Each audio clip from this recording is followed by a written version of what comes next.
Today we have with us Dr. Barron Lerner from NYU. He's a professor of medicine and population health at the NYU School of Medicine. He received a medical degree as well as a PhD in history. His book, The Breast Cancer Wars, Hope, Fear, and the Pursuit of a Cure in 20th Century America, received the William H. Welch Medal of the American Association for the History of Medicine, and was named one of the 26 most notable books of 2001 by the American Library Association. Dr. Lerner has published extensively in scholarly journals and contributes essays to the New York Times, the Atlantic, and the Huffington Post. He has also appeared on numerous NPR broadcasts. Please join me in welcoming Dr. Barron Lerner for his grand round with the famous Get Sick and the Sick Get Famous.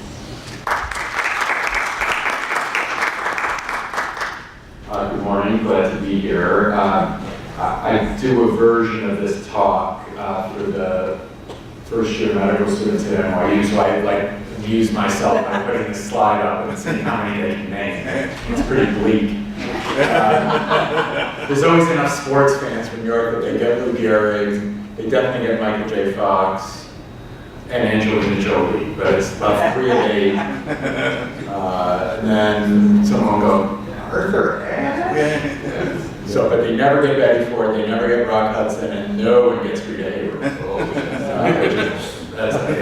Yeah, run over here. Rita Hayworth. Okay, that's good. Oh, she's my favorite.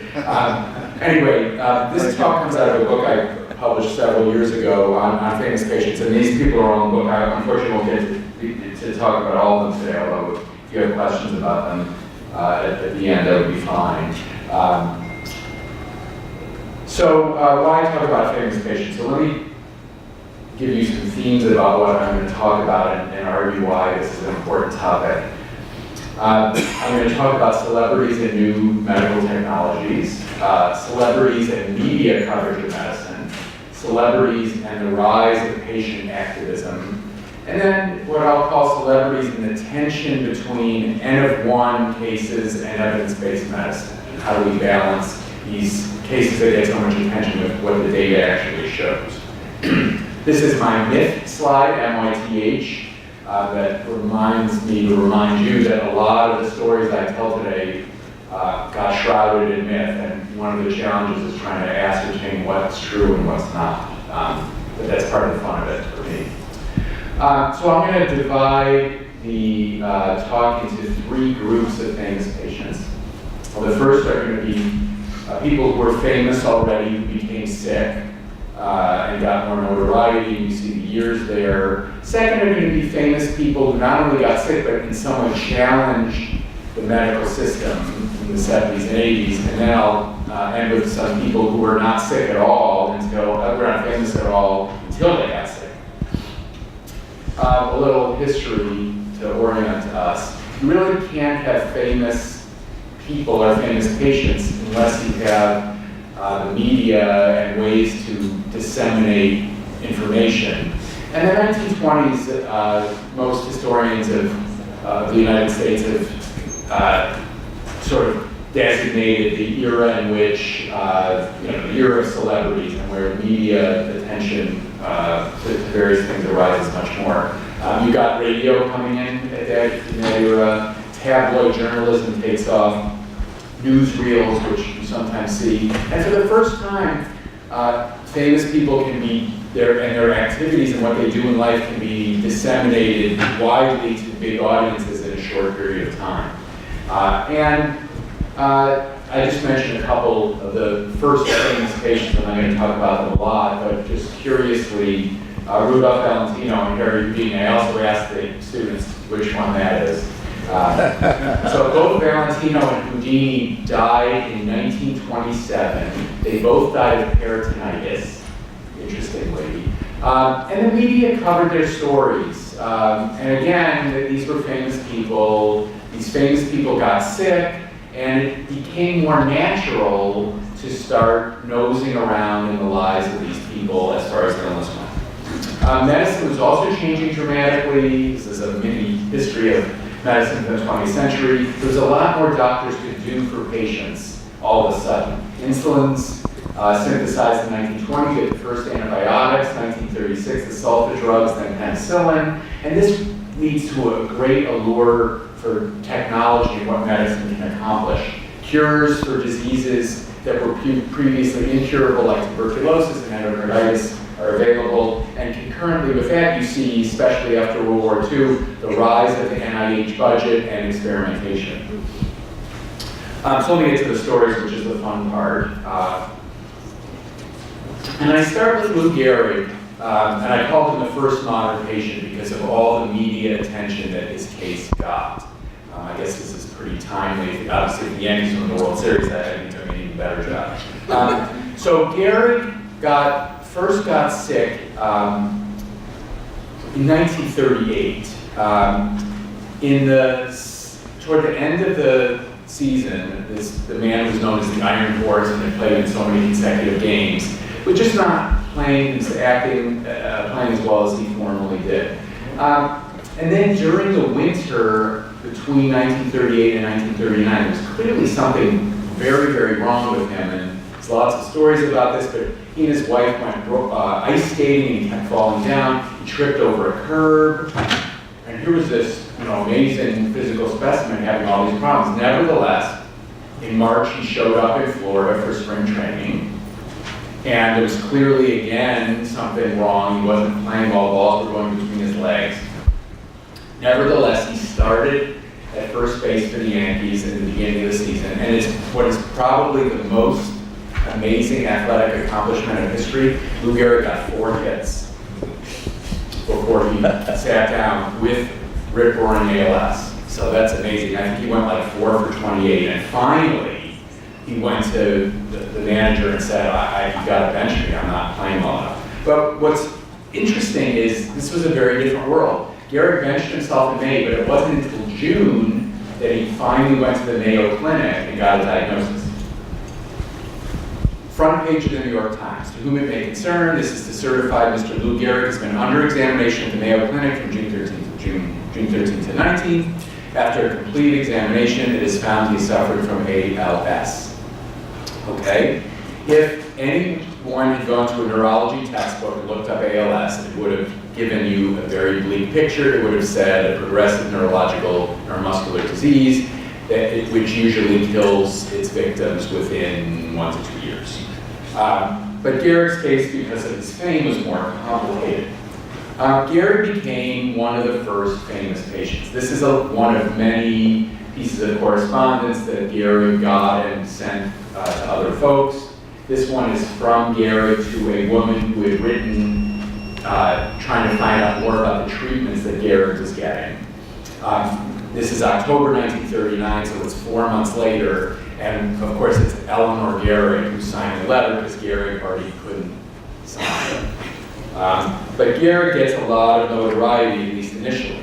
Now it turns out that Gehrig was a very active patient. Along the way he got several types of treatments, potential treatments for his ALS, including all these vitamins.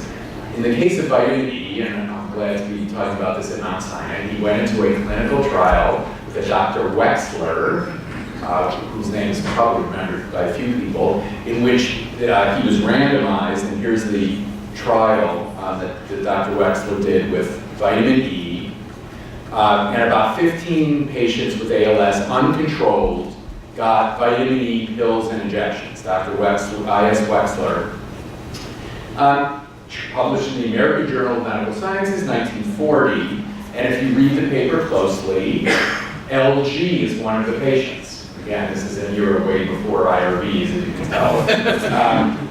And interestingly, Dr. Wexler reported LG was walking better, his muscles had stopped fibrillating, and his thumbs had gained power. And the case of LG may be regarded as definitely arrested and somewhat improved. Okay, so what was going on there?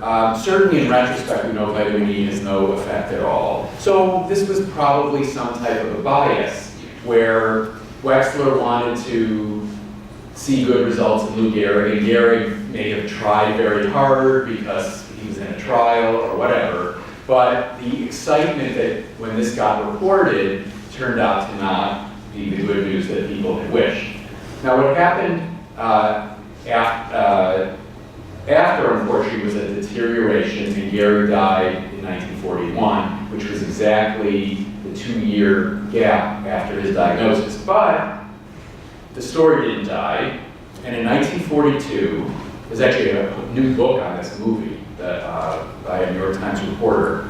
The Pride of the Yankees was released. And this is a very interesting movie. Gary Cooper played Lou Gehrig, but the film is populated with actual New York Yankees. So that picture at the bottom is Gary Cooper as Lou Gehrig with the real Babe Ruth in the movie, and then up top is Gary Cooper giving Lou Gehrig's famous luckiest man speech. But the point was that fiction and fact were blurred. And Gehrig's story, which was a very ordinary story of an unfortunate guy getting a nasty disease and dying, became this illustrious tale of a man who had fought and almost conquered his disease. And so at the very beginning of the movie, these are the words that are come across the screen, referring also to World War II, which was going on at the time. He faced death with that same valor and fortitude that has been displayed by thousands of Americans on far-flung fields of battle. He left behind him a memory of courage and devotion that will ever be an inspiration to all men. This is the story of Lou Gehrig. So at the beginning of the talk, I talked about myth. So the myth came that Gehrig had somehow fought his disease more valiantly than others had because of who he was, but the reality was much more mundane. Second story, much less famous person, John Foster Dulles, but an interesting story. And I think you're going to see how these stories start to build on each other and the media attention grows more and more.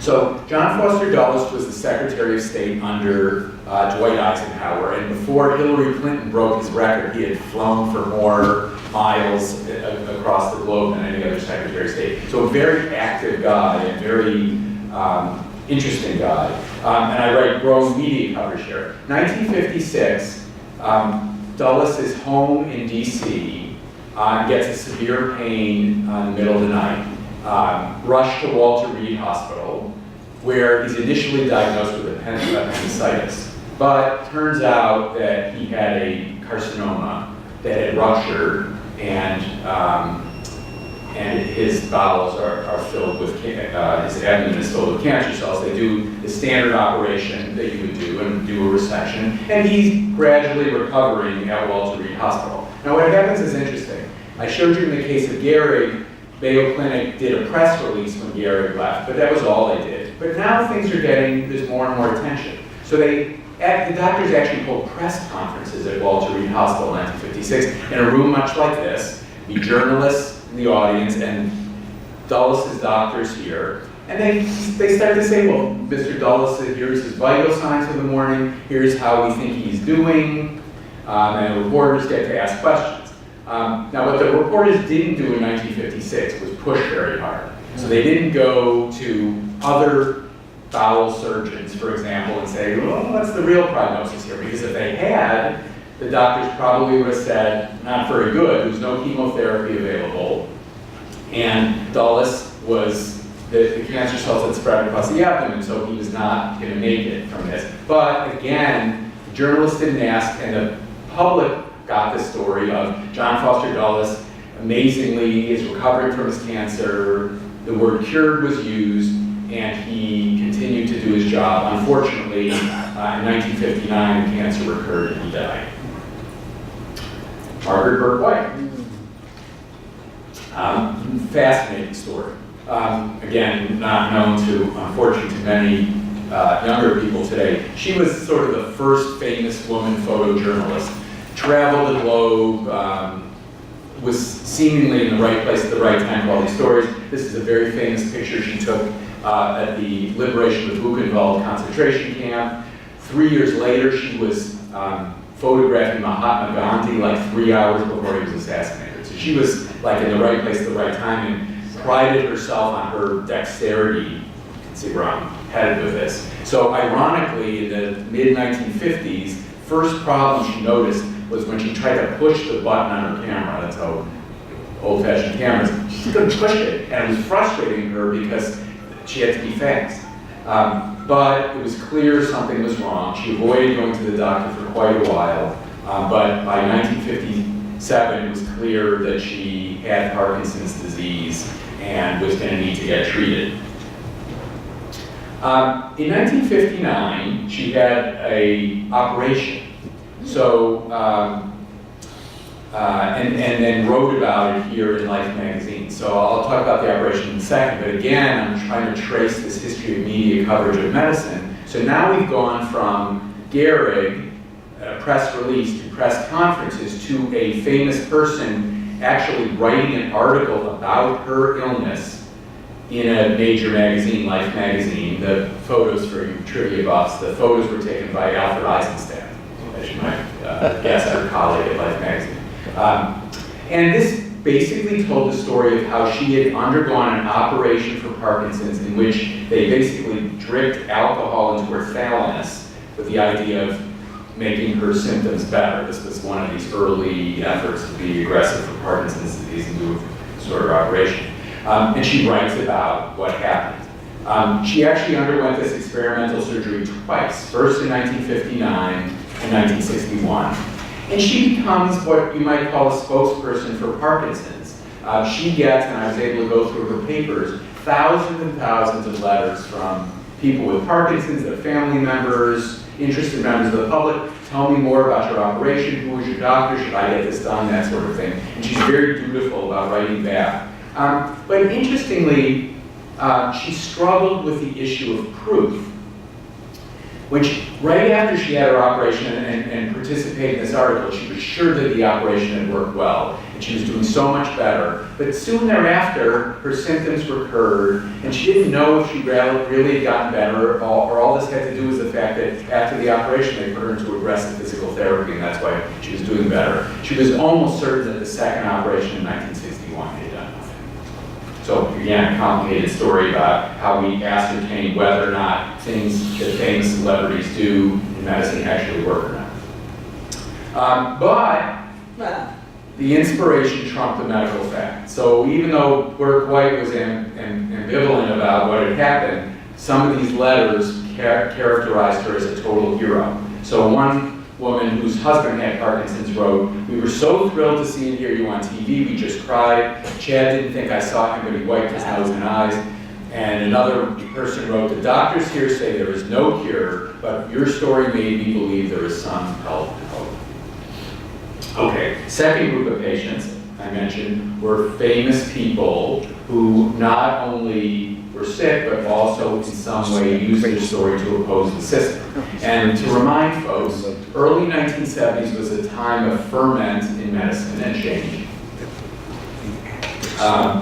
And doctors who had really sort of been on a pedestal through most of the 20th century were getting questioned. This was a time of a lot of social ferment in this country. Anyway, you think about civil rights movement, Vietnam War protests, feminism, and doctors, most of whom were white men at the time, came under a lot of criticism. Why were doctors deciding who lived and who died? Why weren't doctors involving patients in decision-making? And eventually, some of this goes and helps found the profession of bioethics. So you're going to see some of these themes come through here in the 1970s when these famous people get sick and start to challenge their doctors in addition to going public with their stories. Okay. So I'm very pleased to be telling this story. This whole thing took place here at Mount Sinai. Good Mount Sinai trivia. Okay. So Morris Abram, probably the least famous person of all the people I'll talk about today, but an important guy, and I'll tell you a little bit about him. So he was born Jewish in rural Georgia, and experienced a lot of anti-Semitism as a youth. And grew up, I would say, with sort of a chip on his shoulder, sort of a, wanting to help people who needed, who were disenfranchised. And not surprisingly, he became a very well-known civil rights lawyer. He wrote the brief for the one man, one vote brief that Robert Kennedy presented as Attorney General to the Supreme Court. Abram in 1973, at the age of 55, developed AML. His doctor, who knows?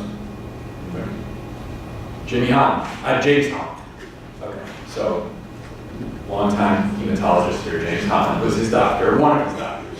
I've got another one coming up. Janet Kuttner is another one. Okay, so, good, so I suppose that, good trivia. So Abram is told, think about this, 1973, AML, the prognosis was 5% 5-year survival. Okay. Abram hears this, and the doctors do a good job of saying, look, we're going to do what we can for you. There's chemotherapy, and indeed he was lucky in the sense that there were new chemotherapeutic regimens being used for AML, but the prognosis was still poor. Abram didn't really want to hear any of this. He said, I'm going to beat this. So he did some interesting things. First thing he learned that doctors and other health professionals walked into the room of patients whose counts were low without having washed their hands. And as I understood the story, this might be apocryphal, put a sign on his door at Mount Sinai saying, do not enter this room unless you've washed your hands. Now, of course, everyone has those signs now, but his was handwritten, and this was sort of like the first one ever, I think. But he meant it, and he pushed his doctors on decisions. So there's all these interesting letters back and forth from Holland and Kuttner to Abram. He's like, why are you giving me chemotherapy this way and why not that way? And pushing all these questions, and he tried to read the literature himself. He also does this interesting thing where he arranges for 2 types of experimental immunotherapy. And again, you gotta be impressed with this guy who was ahead of the curve here and learned enough about types of immunotherapy that he thought this would be a good thing to supplement his treatment with. One was beta HCG, and he got injections into the lymph nodes of his neck, and he was all swollen. So this very aggressive stuff, but he pushed his doctors, and the doctors agreed to do this for him. So this was 1973. Here's a perfect example of one of his letters. I do not want a day to pass to the administration of that immunotherapy on account of administrative problems. So he's talking one of his docs. Fast forward 4 years later. Noted lawyer, front page of the New York Times. Noted lawyer, free of symptoms 4 years after getting leukemia. And indeed he was in remission, back at work. And the story in the Times basically was Morris Abram's story. Again, the reporters didn't really try to get any skeptics here. And Abram basically said, yeah, I had AML, they told me I was going to die, but I made all the doctors wash their hands. I got them to give me experimental immunotherapy, and therefore I'm alive today. Okay, so that was his story, which again is oversimplified, but very, very powerful. I mean, think about front page of the New York Times, fatal disease, this guy's alive. So he also became the recipient of thousands and thousands of letters from desperate families and desperate patients trying to figure out how the heck this guy seemingly cured his own disease, right? And he had done it by his will and his challenging his doctors. And here are a couple quotes from Abram's papers. If Morris Abram can do it, I can at least try. And another patient wrote, I cannot and will not accept the opinion that there is little or nothing to be done. Now, interestingly, Abram died in 2000. So he was cured of his AML, but I think that most people would say that the reason he was cured is he got the early chemotherapy and was one of the lucky ones to get a good new chemotherapeutic regimen. Certainly the immunotherapy that he tried didn't do anything, but the story still stuck that Abram had somehow cured himself by being so aggressive. All right, finally, real things first. Okay, see you. Another interesting story. I put this quote here at the bottom because the question is this quote from one of Steve McQueen's movies or is it from Steve McQueen hearing he has cancer? It could be either. I'm going to blur those two things in a moment. Okay, McQueen, again, another story of someone not getting diagnosed very promptly. He actually underwent a lung biopsy in 1978 because he was a smoker and had all these pulmonary symptoms. Biopsy was negative, but what they missed was the fact that it wasn't lung cancer, it was mesothelioma. And McQueen had been in the Marines, he had exposure to asbestos, and by the time he finally got diagnosed in 1979 with mesothelioma, he was stage 4. And the doctors did what they, I went to Sloan Kettering, and the doctors did what they could, which was cobalt treatment at the time. But it didn't help at all. And McQueen, like Abram, was basically told, get your affairs in order, I'm sorry, there's nothing else we can do. McQueen, again, refuses to accede to this. And he does an interesting thing. He travels down to Mexico, where, again, an interesting story, a orthodontist who had supposedly cured himself of liver and pancreatic cancer, crazy story, with this very interesting regimen, had gotten doctors in Mexico to start doing this elaborate treatment for other people with stage 4 cancer. And it involved a whole slew of vitamins and minerals that you took every single day in various combinations. Coffee enemas, sorry to mention that at breakfast time, and Laetrile, which was the sort of alternative cancer treatment of the era, which was made from apricot pits. And anyway, McQueen went down to Mexico and basically went into one of these hospitals and started getting this very aggressive treatment. A couple months later, in 1980, he seemed to be doing better.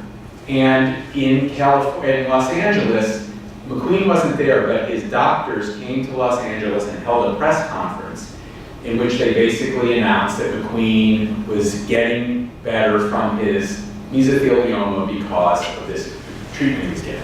Now, as I alluded to this before, pretty much every Steve McQueen movie is like he's playing a rebel, right? That is bucking the system. And in the case of his cancer, in the sense fact and fiction was blurred, and you could almost imagine his cancer being like a film roll, especially as the cure is announced. And here's this guy who, just like in his movies, told the doctors, that, you know, to hell with you, and went and did it and cured himself. In reality, none of this probably was very helpful at all. McQueen died in 1980. He lived for, once he started those treatments, he lived for about, I think, 4 or 5 months. Did he actually ever get better? Probably not. But again, it's a bias of those N-of-1 cases where it seems like he might be getting better. He actually died post-operatively. He had a big lesion still in his abdomen, and the doctors decided to take out this lesion that was there because they, removed the tumor burden and it was blocking some organs. And they went in and took that out successfully, but he either had a PE or a heart attack afterwards and died. And they found, once they opened him up, he had cancer everywhere. But the story they got told was not that at all. The story they got told was Steve McQueen almost beat his cancer because he took charge of things, and he went out to Mexico, and the bad luck that he had a heart attack after this operation is why he died. And one of the unfortunate upshots of this was that thousands and thousands of people went to Mexico, paid tens of thousands of dollars to get these similar types of treatments that had no effect. But again, the celebrity power of this celebrity story is important. Okay, third group. These are what I call ordinary people who became famous patients because of their illnesses. And these stories will ring true to some of the earlier stories as well for several reasons. Just like the celebrities themselves use the media, these people liked becoming celebrities, sometimes try to recruit other celebrities to support their causes, because the reality is if you want attention to your cause and your disease, if there's a famous face attached, it helps. These people, as you'll see, also had a complicated relationship with the medical establishment, push and pull, and we'll get into some actual bioethics topics that came up. They often tried to raise funding for research, as we'll see, and these are also going to be these N-of-1 stories. What do you make, just like Steve McQueen or Morris Abram, what do you make of these N-of-1 stories where you seemingly have a celebrity telling you what they're doing and looking at their outcome, but the data may not necessarily be congruent with that. Barney Clark. This was the story when I was in medical school. I was taking, when I was in med school, they just instituted the first bioethics class in med school. So that was the first time it was being taught. And and the Barney Clark case was going on, and I remember it was like, for someone who was obviously going to eventually have a career doing bioethics, it was very exciting because there was this sort of ongoing case right at the time. So to remind you a little bit of his story, Barney Clark was a dentist who actually lived in Seattle, but he had been born in Utah. He was a Mormon by birth, and was living in Seattle and had just end-stage CHF, very, very bad CHF. And a lot of his relatives still lived in Utah, in Salt Lake City, and the doctors in Salt Lake City were very aggressively developing the first artificial heart. So actually, Clark flew down to Utah at the behest of his relatives, met with the doctors who were doing the artificial heart. He also saw, it's a very sort of crazy story, there were all these animals walking around with the Jarvik artificial heart, these goats and sheep that he met, who seemed to be doing okay. Sort of a wacky story. Clark, however, initially said, this is not for me, and I'm not interested, and went back home to Seattle. But his CHF deteriorated, and at some point he barely breathed walking from the bed to the bathroom, and he revisited his earlier decision and said, you know what, I think I'm going to go down and try to get an artificial heart, so therefore becoming the first human in this experimental protocol to get an artificial heart. And these were not like the cute little LVADs today. This was a big aluminum and plastic thing they put in the space of the heart, connected to a tube and I think a 400-pound thing that they had to drag around with him, and made a horrible amount of noise. It was a very crude sort of device, but he got the first artificial heart. There was intense media scrutiny. Again, I'm trying to paint a picture of this trajectory of increased media attention. So in the case of the University of Utah, they actually invited journalists from around the globe to come when Clark was getting his artificial heart put in. Because they'd been doing this research, and here was this moment that the University of Utah had been waiting for so long, and this was the future of medicine and the future of cardiology. So back in the days when Time and Newsweek were important, he was on the cover of, this was on the cover of both. That's William, his surgeon there, and again, that's a picture of the Jarvik artificial heart at the bottom. And Clark lived for 4 months. With the artificial heart, 112 days. It was an extremely rocky course. There were very few days in which he actually could get up and walk, was interactive, and having much of a good quality of life. Almost all the rest of the time, he was either back in the operating room, delirious, or in his bed. So it was very, very rocky. Bioethicists, again, this is the early years of bioethics. Bioethicists latched onto this case. And a lot of the earlier bioethicists were more oppositional to doctors. And they were very critical of what had happened here. And they said Barney Clark had been railroaded into this thing. Yes, there had been animal experiments, but there wasn't enough data to show that it was safe in humans. And this very unfortunate thing had happened to this man who had basically been, some people even said, tormented for 112 days in the service of medicine and medical technology. They looked back at the consent forms that he had signed, and they didn't look that it had been any sort of informed consent. This was a bioethics sort of nightmare. But again, as you might imagine, the story that the public took away from this was very, very different. That's a picture of his wife, Uniloy Clark, who had wound up playing a very interesting role, and I got to interview her when I was working on the book. Here's a couple of quotes. I lost a brother to heart disease and suffer from a serious heart problem myself. Dr. Clark has given us all hope. And if you go on the internet now and basically Google Barney Clark and artificial heart, you're going to find a million things like this. Barney Clark was a pioneer in medical history, blazed the medical trail. That whole much more complicated story of the very, very difficult times that he went through and his family went through have more or less been disappeared.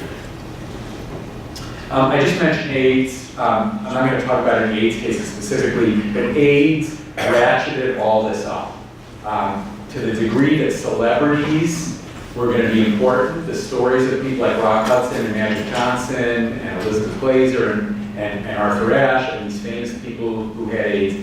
There was a Hollywood connection here. These were very, very visible figures. The disease was so prominent that this link between celebrity and illness becomes sort of solidified with AIDS. And also this notion of activism. And ACT UP, as you know, becomes this very aggressive group pushing the doctors, again, to participate more with patients, get patients involved in research trials more early. So that both of these themes of patient activism and celebrities are increasing. And indeed, AIDS plays an indirect role in the last case I'm going to talk about, and that's the case of Lorenzo Odone. Okay, I always do a hand count here. So how many folks have seen Lorenzo's Oil? Okay, it's always about a third. So even though I'm about to tell you why the movie is like fairly fictional and not as non-fictional as it pretends to be, I'm going to tell you to go watch the movie because it's a great, unbelievably moving experience I found in watching it. Okay, so who was Lorenzo?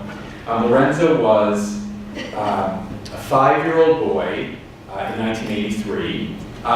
He and his parents had actually been living in Africa. His dad, Augusto Odone, worked for the World Bank. And the family lived in Africa, but due to work circumstances, they were moving back to the United States. They moved back in 1983. Lorenzo was a very precocious kid. He already spoke 3 languages fluently. And they came back to the Washington, D.C. area, living in Maryland. And the dad was working for the World Bank there instead. Lorenzo starts kindergarten. And things are very difficult for him in kindergarten. And he's getting into fights with kids. He's tripping.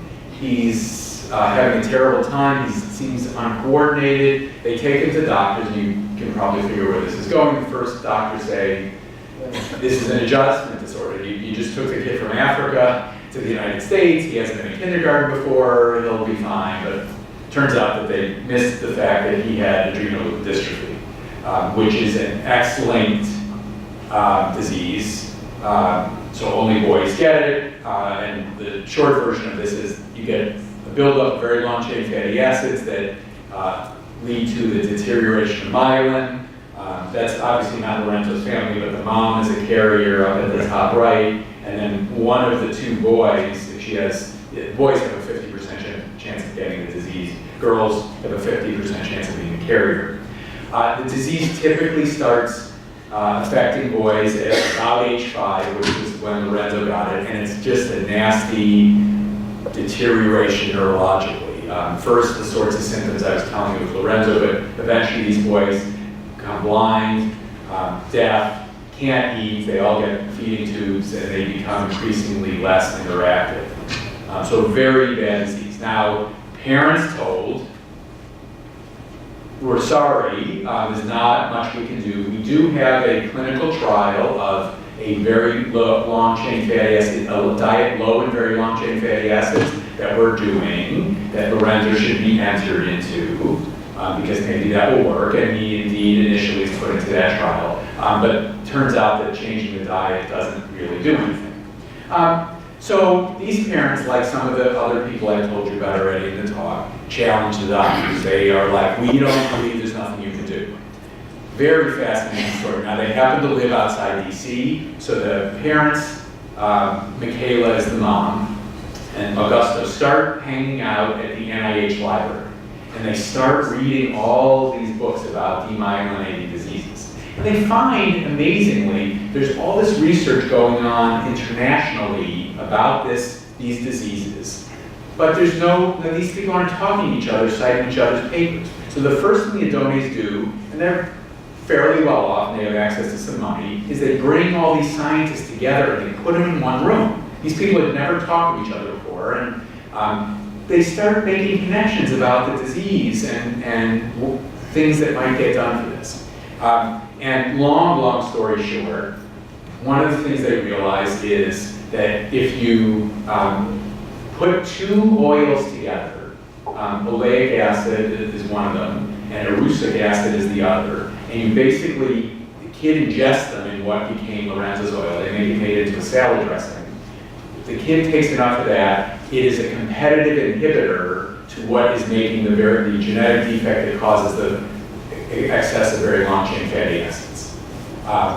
And it was the Adonais working with some cooperative doctors who figured this out and who had Lorenzo on this oil from as early as they could, although he'd already undergone a lot of neurologic degeneration. Okay, so 1992, so this is about 7 or 8 years later, a filmmaker who's seen here, George Miller, who's Australian, who actually went to medical school but never practiced medicine, hears about this story. Here are these lay people developing this oil, and the doctors couldn't figure it out, and they figured out this competitive inhibition. And he goes and meets with the Adonais, and he says, I want to make a movie about Lorenzo and what you guys have done. Initially, the Adonais say, no, we're not interested in publicity, we're doing this for science and for our son. And then Miller's like, you don't understand, I'm going to make this movie, and at the end of the movie, I'm going to put anything you want at the end of the movie. And in those days there weren't websites, but there were phone numbers, and they started an organization called Mylan Fund. And what wound up happening is they agreed, and this was a way to get enormous publicity for both the film and for the cause. Now, George Miller was not much interested in making a documentary. He was interested in making a moving Hollywood picture. And this was very much a story of families fighting the doctors and a story of heroism and triumph. And this is Miller saying the purpose in telling the story is to provide a manual of courageous human contact. So if you watch the movie, there are scenes that are completely invented that never took place. There's one famous scene in a room much like this where the doctors who are the experts in ALD stand up here at the podium and they say, okay, the Adonais invented Lorenzo's oil. Now what we propose to do is a randomized controlled trial. So we're going to give half the boys the oil and the other half nothing. And then the families are in the audience and they start going crazy. They're like, who are these Adonais? How dare you only give that? Our children are dying. The AIDS people never would have put up with this. And there's this crazy scene that's amazing, never took place. The doctors, the trial they developed gave all the boys the oil. But again, Hollywood makes this a story of, that's just black and white. At the end of the movie, there's also this other very misleading scene where you see all these boys running around, only boys, of course, at the end of the movie, and they are doing all sorts of sports and running and all these things. And then they run up to the camera and they say, hi, my name is so-and-so. I've been on Lorenzo's oil for 5 years. So I'm so-and-so, I've been on Lorenzo's oil for 6 years. Now, what you don't know is anything about it, right? Would they have gotten the disease? Has the oil really been effective? But it sure looks like this oil is miraculous because of the way Miller made the film. Again, the story triumphs over the actual data. Now, I will tell you, because everybody always wants to ask this at the end of this talk, the data seems to show that if you start the oil before a boy with a genetic defect has any symptoms, in at least 2/3 of the cases it prevents the disease. So it's a remarkable story. Once you've got the symptoms, it doesn't seem to do much. Okay, so let me conclude with a couple of thoughts and then with a couple minutes of questions. So I tried to argue that the press has eagerly covered celebrity cases as a way to publicize diseases and medical advances, and that celebrity activists have successfully used the media to raise attention and funding for research.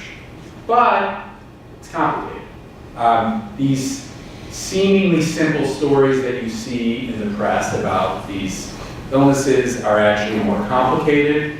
Oftentimes expensive and unproven medical technologies are oversold to vulnerable patients and families when they see these celebrity stories. And there's a mistaken assumption that one should, if you get a disease, follow in the footsteps of celebrity patients. There's a famous article about Michael J. Fox, who I showed you before, in which he talks about letters that he gets, and basically people call him and say, tell me what medications you're on so I can tell my doctor to put me on the same medications. And he always, his people write back and say, this is what I'm on, but Parkinson's is different in everyone. Don't assume that I'm on the best medications. And let me say a little about that issue of proof. Concurrent with the years that I've covered, basically sort of the 1940s and to the present, not only have we had more interest in celebrity cases, we've also had the rise of randomized controlled trials concurrently, and the rise of evidence-based medicine. So first randomized controlled trials in the 1940s for tuberculosis, and the collection of better data, right? So, whoops. Not a fire. Okay. So, I feel like the NYU residents aren't dead. With the rise of evidence-based medicine, we see randomized controlled trials and people really working at the data and saying what does and doesn't work. At the same time, we're seeing the celebrity cases. And I would argue that these randomized controls are crucial. We need this good data for clinical decisions, for health policy and funding decisions. But what I've tried to argue today is we should not disdain these N-of-1 cases. The general public and people who are sick and family members of people who are sick aren't only interested in the best data. They care about famous people, and those famous people, by the way, can be like their aunt or their cousin. Doesn't have to be a real famous person. They care about the stories of how those people have fought their illnesses and become symbols of hope. And I would thus argue that these anecdotes are meaningful and in some way real. And getting back to the myth theme that I mentioned at the beginning, we might say that a society's myths are not what is false, but what is most true. Okay. A couple last pictures and I'll stop. So, pretty much every month or so, there's someone else wanting to add to a talk like this, so I don't have that much time to talk about new people, but I will talk about a new theme that's occurred, I think.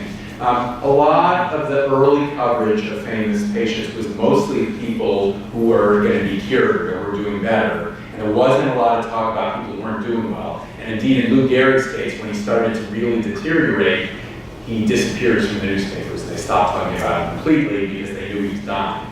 But now, people who have cancer and other illnesses who are doing worse and are probably going to die of their diseases do speak publicly and continue to speak publicly. And Patrick Swayze was one who died of pancreatic cancer, Ted Kennedy brain cancer, Elizabeth Edwards metastatic breast cancer, and both Muhammad Ali and Michael J. Fox were very candid about the fact that their Parkinson's was worsening. So deteriorating patients are more public. Social media propels us forward, but I would still argue it's important to be aware that these stories are still partial, and you're never going to really know what's happening. There's always going to be a mythical aspect of it, even if people are more honest today. And just to, the most recent story, when McQueen brain cancer was started to get publicity, everybody was writing about how John McCain was a soldier and a fighter. He was in, a prisoner of war camp, therefore he was going to beat his brain cancer, therefore he was going to live longer. And I was like, oh my God, here we're doing the same sort of old metaphors because people want to believe in this story that's so powerful. And this talk should be a cautionary tale about that. And just my last slide, anybody know who this is? You can probably figure it out. That's Lorenzo and his father, who I got to meet when I was working on the book and interviewed Augusto. They both since died.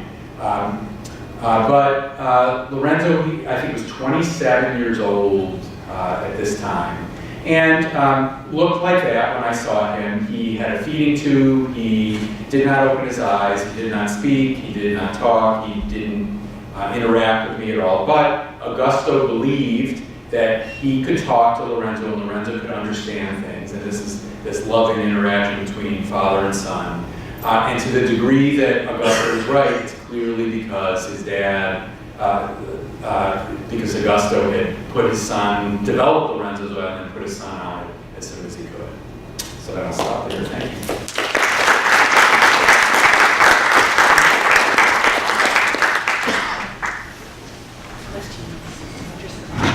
over the years, the narrative seems to have shifted a bit from the doctors as heroes who were helping Lou Gehrig and Steve McQueen to the doctors as sort of bumbling naysayers who didn't know what to do and were very negative, to doctors actually as villains who are now advertised as being in a conspiracy to suppress the truth about all these magic miracle drugs. Do you think that has something to do with society's loss of faith in institutions and government and stuff like that? What's going on here? Yeah, I do think that's sort of a theme, although I think there's been a bit of rejuvenation now to some degree. But yeah, I think we had to go through a period of time where the doctors were the enemies to some degree. These were oversimplified. And just to go back to James Holland, when I was interviewing him about this, he was bemused by Abram. I mean, he wasn't really opposed to him. He was sort of, felt flabbergasted that here was this guy who, Holland's a busy guy, he's going on rounds, and he's got to devote 20 minutes to Abram talking about this and that, and why don't you do this? But Holland knew that times were changing and that patients' rights were coming to the forefront, and to some degree, if you were a doctor, especially a doctor, a famous person, this came with the turf. And I think to some degree, the doctors had to be painted as villains for a while. But now things are more sophisticated. So now, I think, very often you'll now see a press conference with the doctor and the patient. And then the doctor works with a fundraising organization that got set up. So, and that's the way it probably should be, where, people are working together for a cause. But part of it is that doctors, I think, now are dismissive of patients and families at their risk. And then you've got to, sometimes realize that some of these people have been doing research that you never get to do and actually know an awful lot, right? Another legacy of AIDS, by the way. So that was great. So the celebrity story in the colon cancer world is really important because it's been used to really push things. So Ronald Reagan develops colon cancer, and there's a big spike in interest in it. And then Katie Couric's husband gets, colon cancer, and she uses that platform to really change the mark. Yeah, there's lots of stories here, and the Katie Couric one is so interesting. Both stories are interesting. Katie Couric one, basically her first husband dies of colon cancer. I think he was in his 40s, so he was in a Barron case. But she uses this platform, and she goes on television and gets basically a virtual colonoscopy, a real colonoscopy, done by our former Columbia colleagues. This is, again, today, it wouldn't be that surprising. At that time, it was pretty surprising that a famous person would be willing to be so transparent with such a delicate health issue, but put it forward. And there was a big spike. There was also a big spike, for example, when Betty Ford got breast cancer, there was a mammogram spike. And I think these things are generally good. Certainly in the case of colonoscopy, which we now know is a test that is effective and a good test to do, the celebrities, by going out there, can do a lot more than the American Society of Gastroenterology by putting out recommendations, right? You get people to do this. So some of these stories are very moving and impressive. This is really fantastic. Lawrence Altman has played a vital role with regard to presidential candidates and their health and transparency. One example of the doctor and the patient really coming together is actually Dick Cheney.